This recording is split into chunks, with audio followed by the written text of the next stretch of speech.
Avengers Secret Wars. Sachez que là, je commence à avoir soif et plus de voix. J'en ai combien de vidéos d'affilée, moi? 1, 2, 3, 4. J'ai pas fini. Salut tout ça, moi, Transi du cinéma. Nous sommes aujourd'hui présents pour parler. Je vais me tromper d'image. Hein. Si j'arrive à vous montrer celle qu'il faut que je vous montre, c'est un. Oh, j'ai réussi, je suis un dieu. Nous allons aujourd'hui parler de Secret Wars. Ce petit film Secret Wars, tant attendu. Il y a eu quelques petites informations qui sont intéressantes, dont il faut qu'on parle, liées à Secret Wars et bien évidemment The Kang Dynasty. Mais on va beaucoup plus parler de Secret Wars aujourd'hui parce que c'est vraiment le film qui a donné un peu d'infos, et notamment la première info liée à non, pas toi, non, pas les 4 fantastiques, oui, toi, Kang. Bonjour Kang, ça va Kang? Moi ça va. Kang, donc actuellement interprété par Jonathan Majors. Marvel a réfléchi, et selon Daniel RPK, c'est toujours Daniel RPK de toute façon quand je balance des infos parce que ce mec est un Jésus-Christ des scoopers, donc selon Daniel RPK, Marvel devrait garder Kang dans le multivers en tant qu'antagoniste principal pour cette saga. Doom pourrait toujours être présent, il me semble que c'était ça qui avait été dit. Alors je retourne 2 secondes sur le petit Twitter de Marvel Story. Voilà, parfait, j'ai de nouveau leur truc. Donc via Daniel RPK, Jonathan Majors pourrait être recast si jamais il se ressort coupable de son procès. De toute façon, il ne saura pas jouer Kang, parce que si jamais il est vraiment coupable, il sera en prison.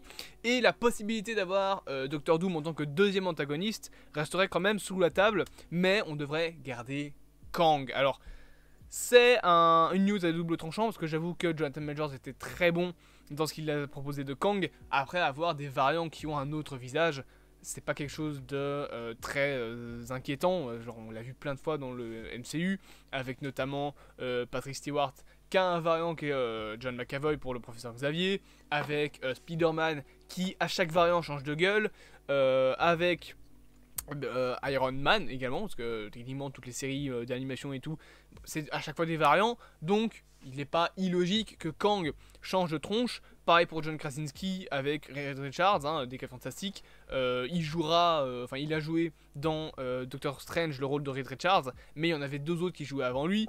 Et de nos jours, celui qui jouera Reed Richards dans le MCU, c'est Pedro Pascal. J'adore Pedro Pascal et j'ai trop envie de le voir en Reed Richards, rien que pour la blague. Mais du coup, oui, Kang devrait rester le grand antagoniste de la saga. Et ça fait plaisir parce que, clairement, changer d'antagoniste quand t'as littéralement un film Avengers qui s'appelle The Kang Dynasty, ça aurait été un petit peu compliqué. Donc je suis quand même content, c'est pas la bonne image, qu'il le garde malgré tout en menace principale. Autre chose également liée à Avengers Secret Wars, c'est qu'on a pas mal d'informations concernant des films qui devraient justement être liés à ce grand projet Avengers, donc avec pas mal de films qui devraient ouvrir la voie à Secret Wars. En plus de Deadpool 3, bien évidemment, on devrait avoir du coup Spider-Man 4 qui a été rumorisé comme ayant apparemment un scénario avec un enjeu multiversel à nouveau. On reparlera pas de ça, mais apparemment ça devrait être lié donc à Avengers Secret Wars, ça devrait ouvrir la porte à Avengers Secret Wars. En soi, ça peut être cool de prendre Spider-Man 4 pour ouvrir le lien avec le Sony's Spider-Man Universe, justement pour Secret Wars. Autre film qui devrait être lié au multivers, ce serait bien évidemment les 4 Fantastiques, qui devraient également ouvrir la voie à Secret Wars. En plus, bien évidemment, encore une fois, de Deadpool 3. Et là, j'ai oublié de mettre une image, mais apparemment, Shang-Chi 2 devrait également ouvrir la voie à Avengers Secret Wars. Shang-Chi. Ah bon? Pourquoi? Bon, il y a pas mal de rumeurs qui parlaient de ça. Il y avait même, je pense qu'il y a un sous-titre de fan, genre le titre de fan actuellement, le fan title, comme je peux appeler ça si je veux parler anglais comme un putain de bilingue, de Shang-Chi 2, c'est Shang-Chi and the Wreckage of Time, donc le rouage du temps. Mais après, j'avoue que Shang-Chi lié au multivers. Ah ouais? Ok, pourquoi pas. Écoute, ça peut toujours être cool, hein, on verra ce que ça donne. Mais du coup, voilà, les futurs gros films Marvel seront liés bien évidemment à Secret Wars. Et ce que je trouve marrant, c'est que du coup, tout a l'air d'être lié et d'ouvrir la voie à Secret Wars. et rien à Kang Dynasty. Après, bien évidemment, moi j'ai ma petite théorie, je pense que Kang Dynasty, ça va être le film où les Avengers de la Terre 616 vont se faire péter la gueule par les Kang, et justement Secret Wars va être là pour réparer tout ça. On va avoir des Avengers multiversaux qui vont réparer un petit peu le multivers, et les Kang de leur côté qui vont se dire ok, nous il faut qu'on reconstruise notre éternel flux temporel parce qu'il commence à toucher à notre petit multivers préféré et qu'on veut le garder sous contrôle. Donc je pense que Kang Dynasty marquera une perte du côté des Avengers, là où Secret Wars ce sera vraiment la grande guerre multiverselle finale avec plein de héros qui vont casser des bouches. Ça va être plutôt cool. Et ce sera très intéressant à voir. Et c'est pas ça que je devais faire, je devais changer de petit tweet pour avoir les informations qu'il fallait avoir. Puisqu'apparemment, on aurait même 3 scénaristes potentiels, justement pour Secret Wars. Et c'est la dernière info dont on parlera dans cette vidéo sur le film. Secret Wars pourrait apparemment être réalisé soit par, alors là, deux tronches, donc le duo Justin Benson et Aaron Moorhead, donc qui sont les showrunners notamment de Moon Knight ou encore de Loki saison 2. D'ailleurs on espère que les deux reviendront pour showrunner la saison 2 de Moon Knight, actuellement en préparation du côté du MCU. J'ai probablement fait une vidéo depuis, je pense qu'elle est sortie, donc allez la voir, abonnez-vous. Et la deuxième tête, ce serait, vous l'avez vu, Sam Raimi pour chapeauter Secret Wars. Mais oui, mais complètement. Alors je sais que beaucoup de gens sont là genre oui, Sam Raimi, peut-être trop compliqué parce que trop de personnages. J'ai envie de vous dire, j'ai bégayé parce que j'ai eu une rêve dans ma tête. Pourquoi est-ce que Sam Raimi ne peut pas sortir de sa zone de confort? Oui, il a une patte bien à lui, ok, je pense qu'il la gardera, hein. Marvel va se dire oh, Doctor Strange 2 ça a été acclamé pour la réalisation de Sam Raimi, mais donnons-lui carte blanche, voyons. Au niveau de la réalisation, hein, on va pas le laisser quand même tuer tous les Avengers, parce que je pense qu'il en sera capable, mais on pourrait se dire, mais donnons-lui carte blanche, son style graphique, touchons du bois, enfin là c'est plutôt c'est du papier, mais vous m'avez compris, tout le monde l'aime, mais donnons-lui un Avengers. Mais d'un autre côté, beaucoup de gens disent ouais, mais il y a trop de personnages, il y arrivera pas. J'avoue que moi, en producteur du film, je mettrais bien Chris Miller et Phil Lord, donc les deux producteurs des films Across the Spider-Verse. S'ils n'ont pas trop de projets, en vrai, eux savent aussi gérer beaucoup de personnages, donc ils peuvent aider Sam Raimi.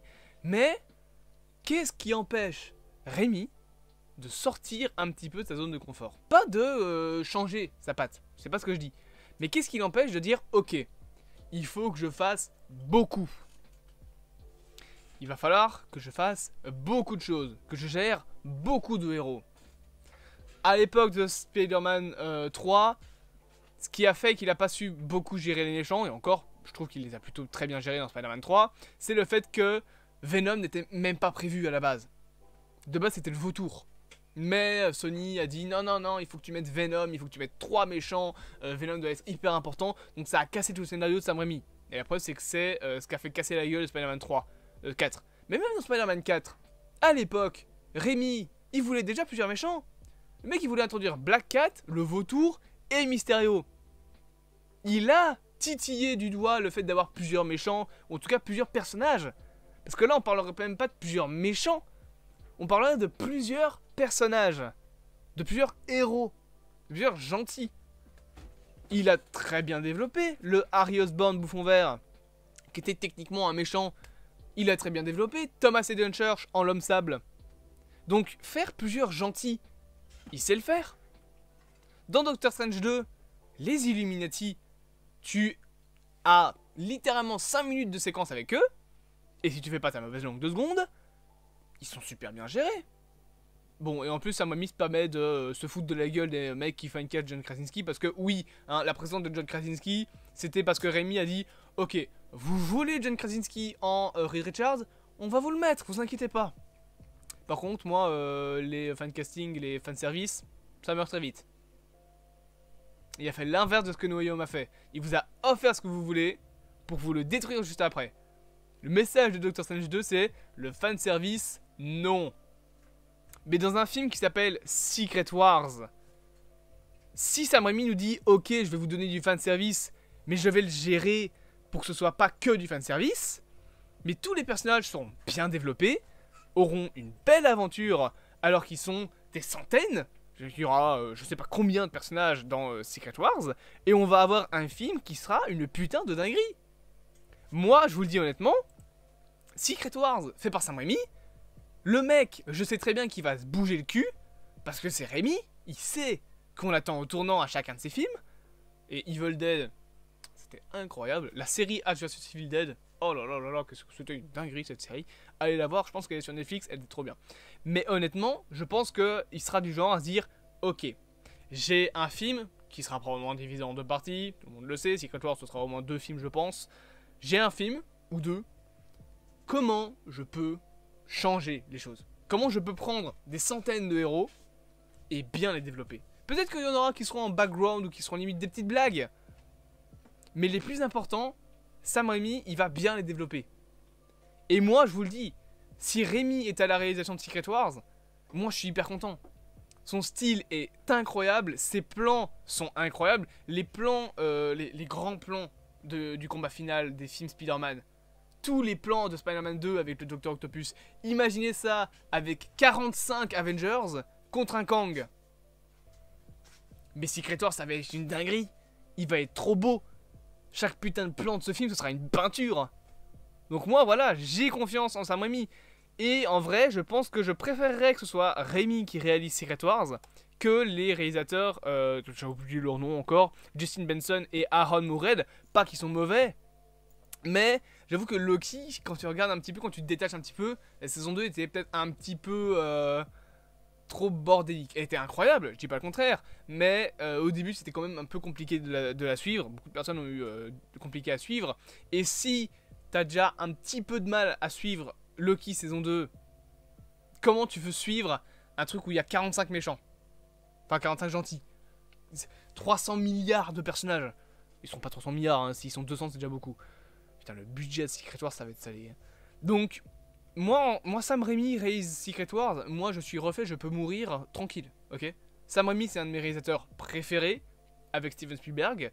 Donc, s'il réalise Secret Wars, Marvel je vous aime. Voilà. Dites-moi en commentaire, vous, ce que vous pensez. Qui est-ce que vous aimeriez voir réaliser Secret Wars, bien évidemment. N'hésitez pas encore une fois à vous abonner, à partager, à liker et à commenter cette vidéo.